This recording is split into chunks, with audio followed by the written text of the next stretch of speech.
My name is Ethan Blackwell, and I've spent the last 15 years building my life from the ground up. People look at me now, at the high-rise apartment, the successful business, and they assume I have everything. They couldn't be more wrong. It all started when I walked back into my childhood home after years of avoiding it.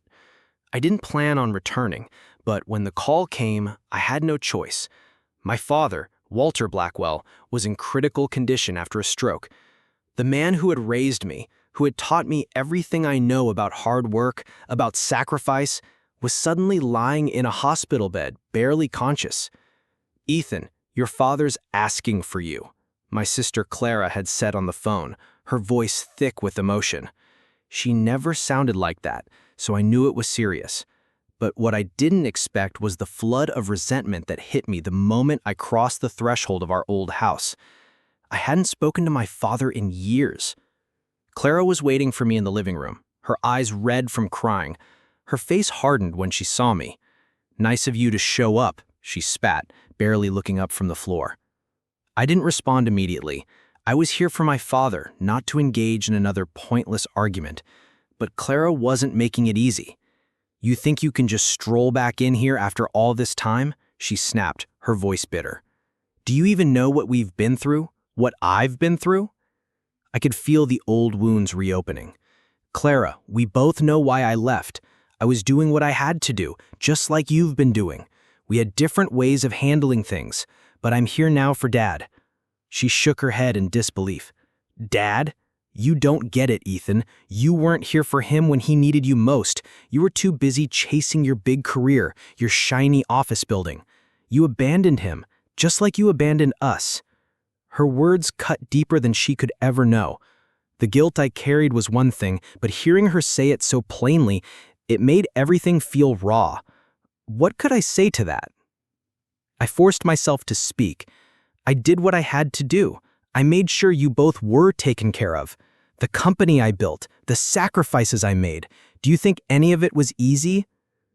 Clara snorted.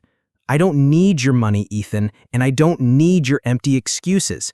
You think your fancy job makes up for years of being absent?" Her words echoed in the hollow space between us, but I was determined not to let her drag me back into this. My eyes drifted to the hallway where Dad's bedroom was, a room I had not set foot in since the day I left. "Is he awake?" I asked, trying to divert the conversation. Clara's expression softened, but only slightly. "He's in and out, but he keeps asking for you." I nodded and walked toward the room. Every step felt like a weight pulling me down, and I couldn't help but remember the last time I'd seen my father, years ago, before I made the decision to leave. He had been angry, furious that I was chasing something bigger than him, bigger than the family. "You're making a mistake, Ethan," he had said, his voice thick with frustration. "You think you're building something for us, but what you're really doing is destroying us." I left anyway. I thought I knew better. I thought I was doing what was right, but now, standing outside his door, the guilt hit me like a wave. Maybe he was right. I opened the door quietly. Dad lay in the hospital bed, hooked up to machines, breathing in slow, steady rhythms. He looked smaller than I remembered, fragile. But when his eyes met mine, something flickered there, a recognition, a flicker of the man I had once known. "Ethan," he rasped, his voice barely above a whisper.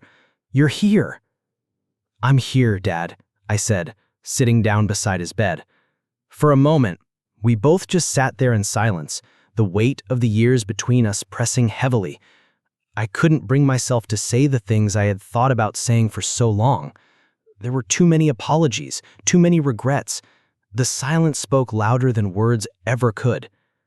Then Dad's voice broke through again, weak, but insistent. "Clara's right, you know." My heart sank.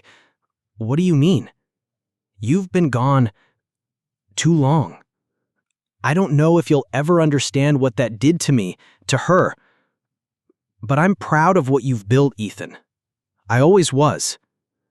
I blinked back the sting of tears. "I didn't want to disappoint you."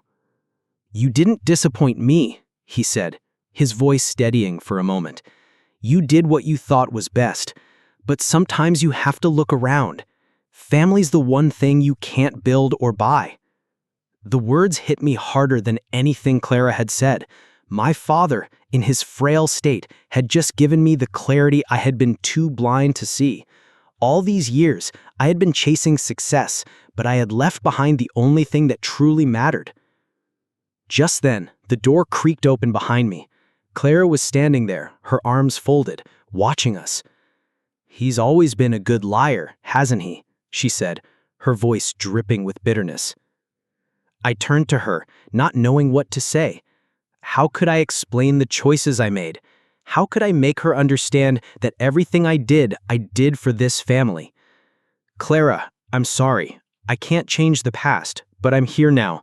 Let's not fight anymore. Let's just—" I trailed off, unsure of what to say next. "Let's just pretend nothing happened?" she shot back, her eyes narrowing. "You think everything can be fixed just by showing up?" I stood up, the weight of her words sinking in. No, showing up wasn't enough, but maybe it was a start. "Clara, I'm not asking for forgiveness. I'm asking for a chance to make things right, for him, for Dad." Clara didn't respond immediately. Instead, she looked at Dad, then back at me, her expression softening just a little.